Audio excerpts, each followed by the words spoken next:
Olá pessoal, neste vídeo vou trazer aqui algumas questões da banca EGEDUC, do concurso de Garanhuns para professor de matemática, no modelo de educação na atuação integral, tá certo? Essa prova foi aplicada recentemente no mês de abril, agora dia 14 de abril de 2024.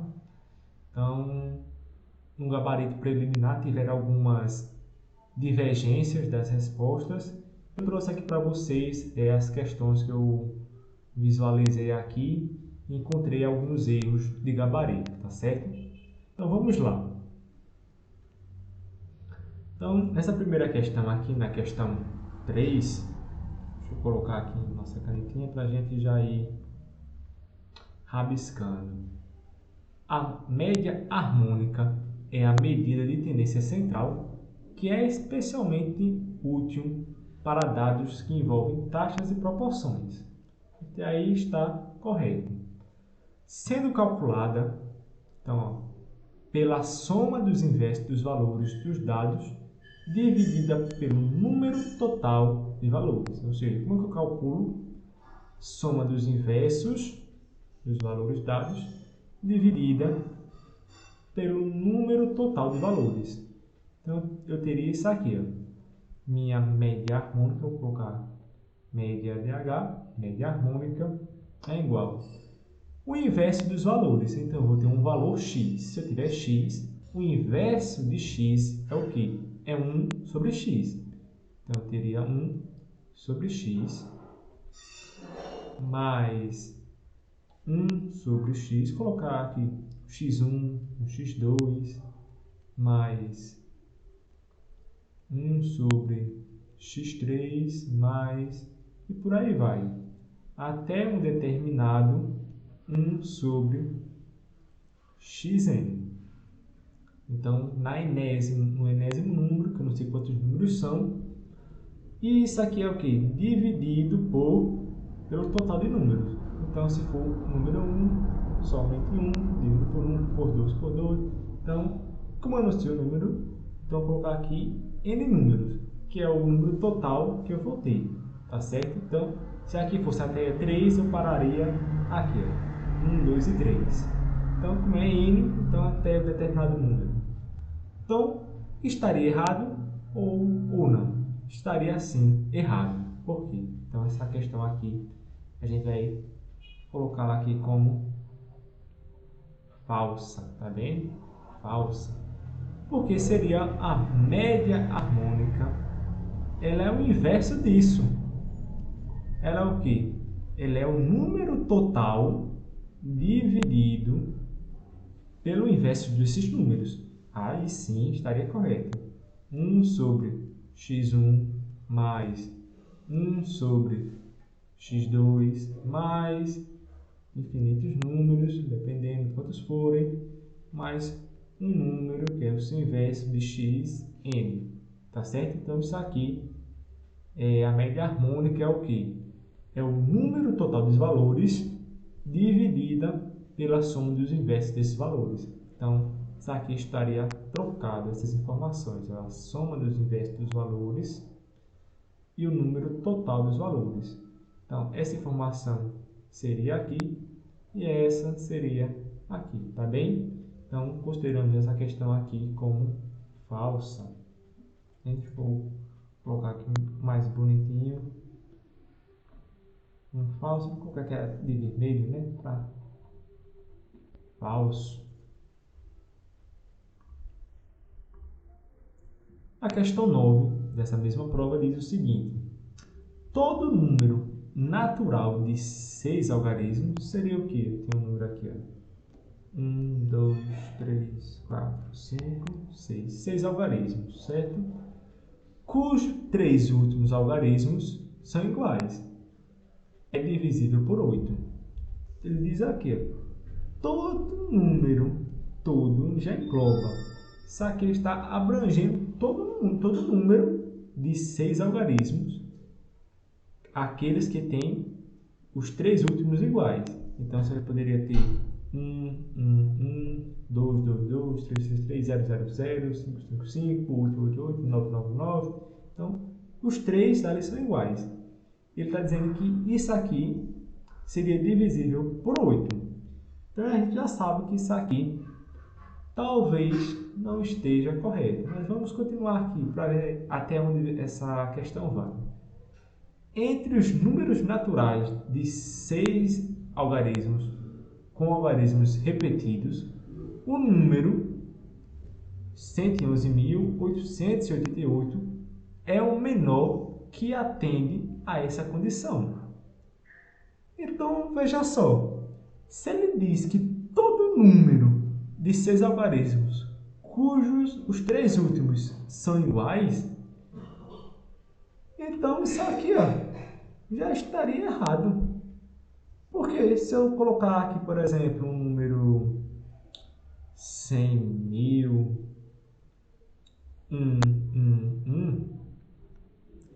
ele é menor do que esse número. Então, não é todo número natural de 6 algarismos, cujos 3 últimos, 111, ele é o quê? Ele já é menor que isso aqui. Então, por isso, menor. O menor não é esse. Se fosse para considerar um menor, ainda teria o quê? Um menor que seria quem? 100.000. Menor que esse aqui com 6 algarismos não tem. Tá certo? Então, por isso aqui, por esse erro, nem vou considerar a divisão por 8. Somente por essa questão aqui. Que o menor que atender essa condição não seria esse. Tá bem? Então, já que já estaria também questão falsa. Esse número aqui, ele é divisível por 8. Dá para dividir ele por 8. Tá bem? Esse daqui também daria para dividir por 8. Mas a questão é o quê? Todo número é divisível nesse formato, né? Com os 6 algarismos, os 3 últimos são iguais, é divisível por 8. Mas quando ele diz que o menor é 111.888, ele já erra aqui. Tá bem? Vamos lá. Na questão 12, diz o seguinte: uma sequência numérica oscilante é aquela em que os termos variam alternadamente entre valores maiores e menores que os anteriores, sem seguir uma tendência fixa de aumento ou diminuição, certo?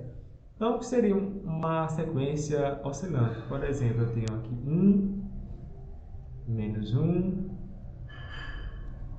1, menos 1, 1, menos 1. Veja só, eu estou oscilando de 1, menos 1, 1, menos 1. Estou trocando aqui apenas o sinal. Eu tenho aqui, daqui para cá, eu estou diminuindo. Daqui para cá, eu estou aumentando. Estou diminuindo. Estou aumentando. Estou diminuindo. Isso aqui está oscilando entre valores maiores e menores que os anteriores, certo? E os posteriores também. Então, variam alternadamente entre valores maiores e menores que os anteriores, sem seguir uma tendência fixa de aumento ou diminuição. Então, esse aqui é sem seguir uma tendência fixa de aumento ou diminuição. Aqui nessa sequência ela está seguindo. Está trocando aqui o sinal apenas. Mas poderemos considerar uma outra sequência numérica que seria o seguinte. Por exemplo, 1, 4, 3, 8, 2. Então aqui, eu não tenho aqui uma regra para essa sequência. Estou aqui, eu aumento, aqui eu diminuo, eu aumento, eu diminuo. Então, é uma sequência oscilante, seus termos variam, sem seguir uma tendência. Ela não segue uma tendência fixa de aumento ou diminuição, certo? Então, essa questão aqui estaria verdadeira, tá bem? Na questão 14, diz o seguinte: os múltiplos de um número natural, são infinitos, correto? Ou seja, o número natural, 1, 2, 3, 4, eu posso multiplicar o quê? Por esse número. Qualquer número aqui vai resultar em outro número. Os múltiplos, o que é o múltiplo de 1? 1, 2, eu vou multiplicar por 2 por 3, e assim por diante também. O que são os múltiplos de 2? 2, 4, 6, 8 e assim por diante. Estou considerando aqui apenas os números, os seus múltiplos positivos, mas também tem os múltiplos negativos. Se eu considerasse aqui os múltiplos negativos de 3, então eu teria aqui menos 6, menos 3, 3, 6 e assim por diante também. Eu teria tanto os positivos quanto também os negativos, certo? Aqui também vai para o infinito. Bom, dito isso aqui, está ok, são infinitos, pois podemos multiplicá-lo por qualquer número natural. Então, podemos multiplicá-lo, mas não somente por número natural. Então, fica esse detalhe também. Às vezes, a gente pode confundir. Se aqui fosse somente, pois somente multiplicá-los por número natural. Então, estaria errado. Mas eu digo, podemos multiplicar. Então, pode multiplicar por número natural, número inteiro, número racional e assim por diante. Por número real qualquer. Já os divisores, então, quem são os divisores desses números? Eles são finitos e sempre menores que ele. Então, são finitos. Então, vai ter uma quantidade definida ali para eles. Eles não vão para o infinito, vão ter uma quantidade específica. Só que o que pega aqui, nessas questões da banca EGEDUC, são essas palavrinhas excludentes. Tá certo? Sempre, sempre, todo. Tá? Como a gente viu na questão anterior também, esses sempre menores que ele. Então, os divisores são sempre menor que o número. Vamos pensar aqui no número 10, por exemplo. Número 10. Quem são os divisores? Vou colocar aqui somente os divisores positivos. Eu posso dividir o 10 por 1. Vou colocar aqui os divisores do número 10. O 1 eu consigo dividir. Por 2 eu consigo dividir. Por 3 não, por 4 não, por 5 eu conseguiria dividir. E também por 10 eu conseguiria dividir. Então, o 10 ele é menor que o 10? Não, né? Se eu colocar aqui 10 dividido por 10, eu vou ter 1. Então, 10 também é um divisor de 10. Ele é menor que 10? 10 é menor a 10, então ele não é menor. Então, a questão vai errar nesse sempre aqui, sempre menores que ele. Então, a questão aqui estaria falsa. Essas questões que eu estou aqui mostrando nesse vídeo, a banca simplesmente inverteu os gabaritos. Deixa eu voltar aqui. Ó. Nessa questão 3, ela tem marcado verdadeiro. Nessa questão aqui, ela também colocou como verdadeiro, só que na verdade é falso. Isso também é falso. Nessa questão aqui, ela marcou como falso, na verdade é verdadeiro.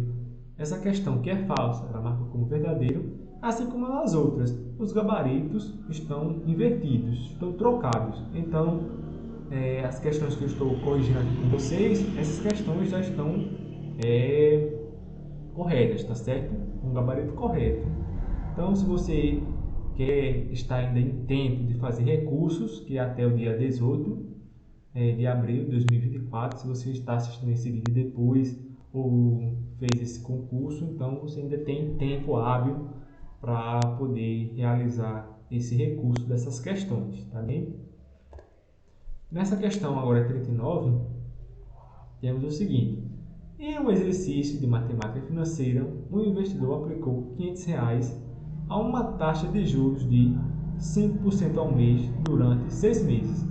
Ao final do período, o montante acumulado foi de R$ 574,62. Vejam só, para ser um pouco mais breve aqui, vou até utilizar juros simples, tá certo? Só para a gente entender um pouquinho essa questão. Veja só, juros simples e juros compostos, a diferença é o quê? Que nos juros compostos eu vou ter no final um montante maior, não é isso? Eu vou verificar aqui nos juros simples qual será esse montante, tá certo? Às vezes a diferença não é tão grande porque nosso período aqui foi apenas 6 meses, então a gente poderia considerar. Como é uma questão de verdadeiro ou falso, eu posso fazer isso. Se fosse uma questão de assinalar, tivesse várias alternativas, eu iria ter que calcular aí direitinho para ver qual seria o valor exato, né, para descobrir. Mas vamos lá. Nos juros simples eu tenho o quê? É o capital vezes a taxa vezes o tempo. Então, meus juros é o quê? Meu capital de 500, minha taxa, que é de 5%, vezes 5 sobre 100, 5%, vezes meu tempo, que é 6 meses. Eu posso cortar esses dois zeros com esses dois zeros, porque eu estou multiplicando por 100 e dividindo aqui por 100, certo? 5 vezes 5, 25, eu posso fazer aqui 30, 5 vezes 30, tá bem? 5 vezes 3, 15, 15 vezes 3, 15 vezes mais um zero aqui, acrescento zero, né? 150. Então, de juros, eu teria aqui no juros simples 150. Meu montante seria o quê? Né, os juros mais o capital, eu tenho um montante 150 mais 500. Isso aqui já teria 650. No juros simples, que é o mais simples, digamos assim, é 650. Nos juros compostos, esse valor tem que ser o quê? Tem que ser maior ou menor. Nos juros compostos, que é juros sobre juros, vai ser o quê? Vai ser um valor maior que o próprio 650, certo? Disso eu já sei. Só que o valor aqui está quanto? 574,62. Então, essa questão aqui é falsa. E a banca colocou lá como verdadeiro. Então, minha gente, isso é muita capacidade da banca, uma banca muito, não sei, desorganizada. É difícil, assim, de acreditar nessas bancas. Mas vamos lá. Questão 43. Uma função decrescente. Uma função decrescente é aquela que, à medida que os valores do domínio aumentam,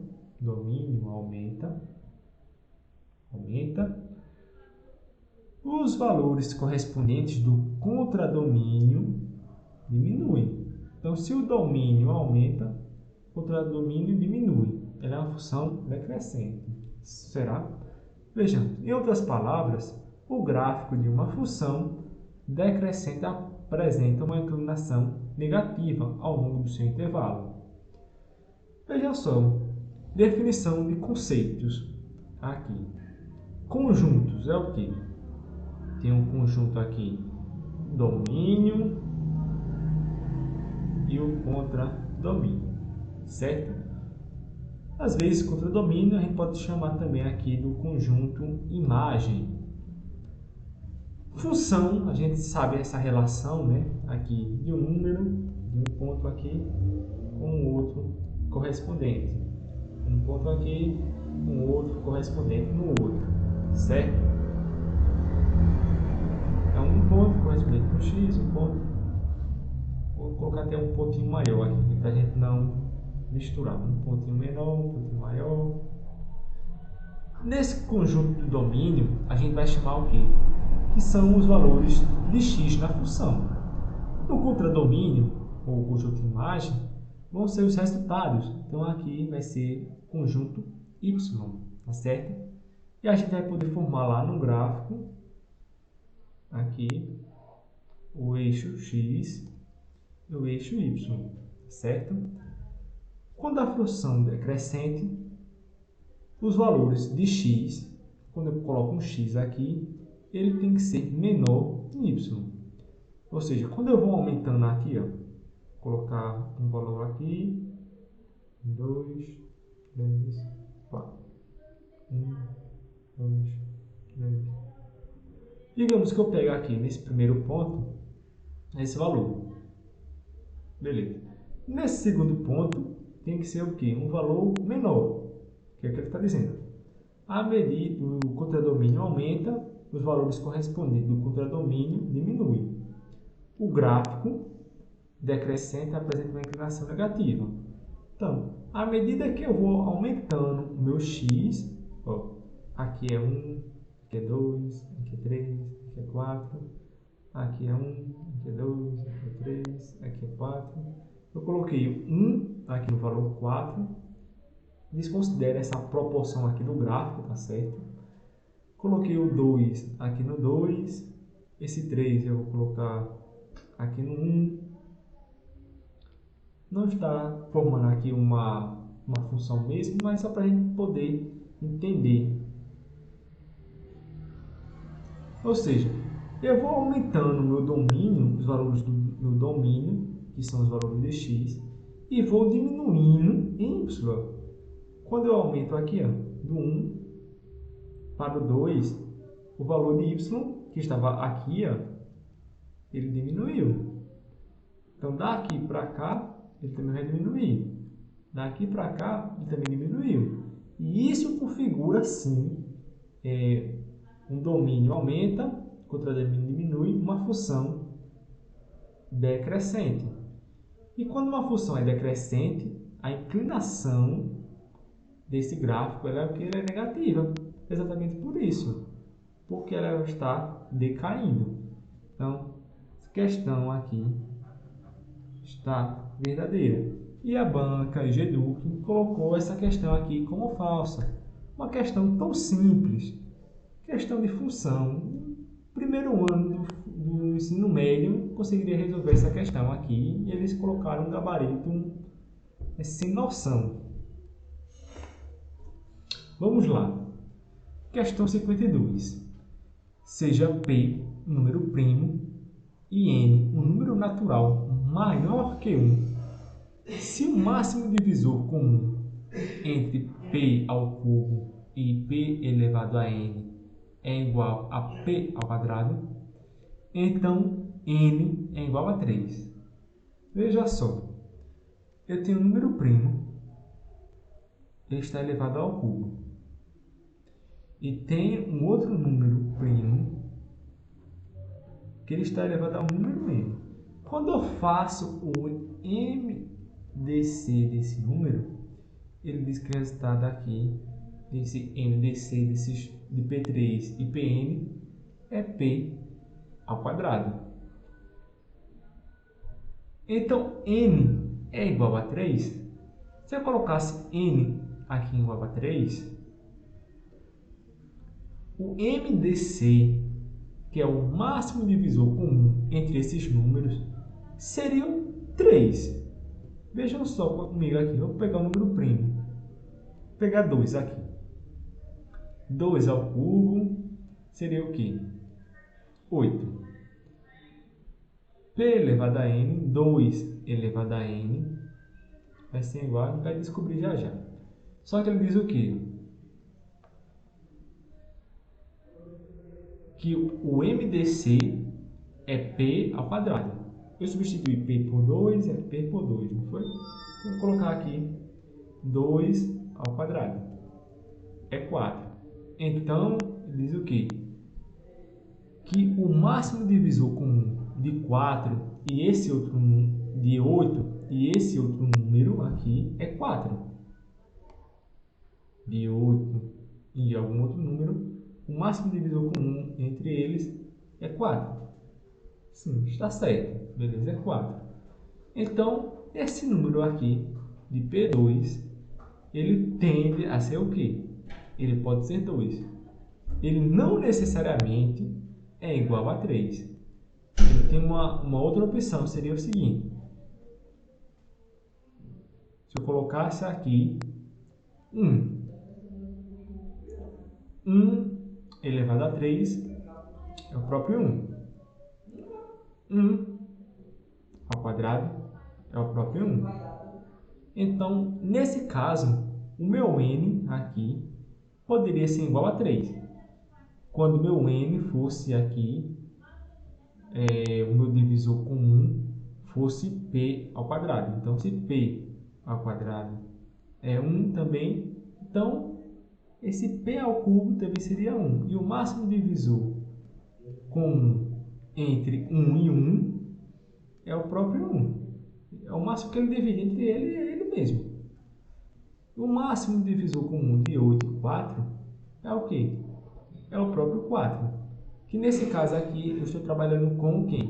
Com potência. Se eu fosse trabalhar aqui, o máximo divisor comum de 2 ao cubo e de 2 ao quadrado seria o quê? É 4. Então, 4 é correspondente aqui, 2 ao quadrado. Meu expoente aqui é quanto? É 2. Então, isso aqui, que é igual a 3, está errado. Ele é 2. 2 ou um número maior do que 2, tá bem? Então, essa questão aqui está falsa. N não é igual a 3.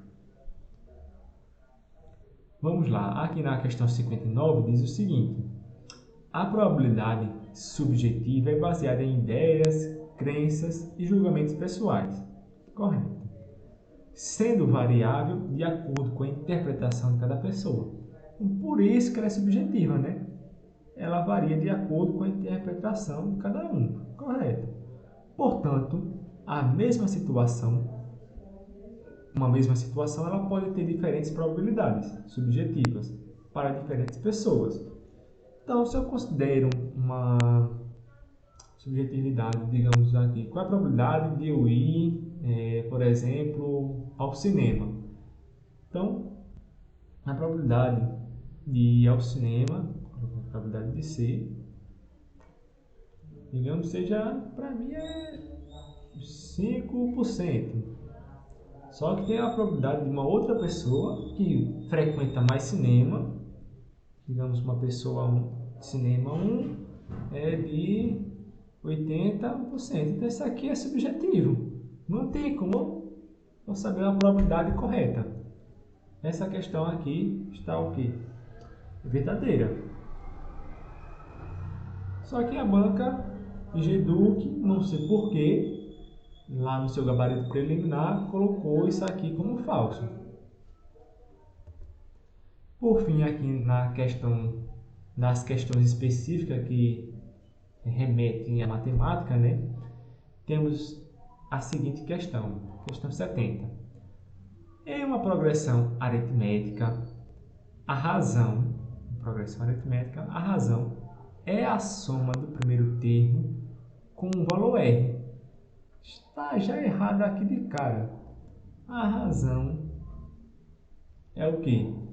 É a diferença de um número pelo seu antecessor. Então, se eu tenho um número aqui, colocar n menos 1, que é seu anterior. Se eu tenho o primeiro termo, eu vou subtrair o anterior a ele, tá certo? Então, basicamente é isso. Vou colocar aqui, ó. Criar aqui uma progressão aritmética. Começar de 2, vou para o 4, para o 6, para o 8, 10. Estou aqui aumentando o quê? De 2 em 2. Vou pegar um número, vou pegar, por exemplo, aqui o número 6. Para eu saber a razão aqui dessa sequência, tem essa sequência aqui, para eu saber a razão dela, que é uma progressão aritmética, eu vou fazer o quê? subtrair do seu antecessor. Eu tenho 6 menos 4, que é minha razão, que é o que? 2, certo? Então a razão, ela não é a soma do primeiro termo. O primeiro termo aqui nessa sequência seria quem? Seria 2.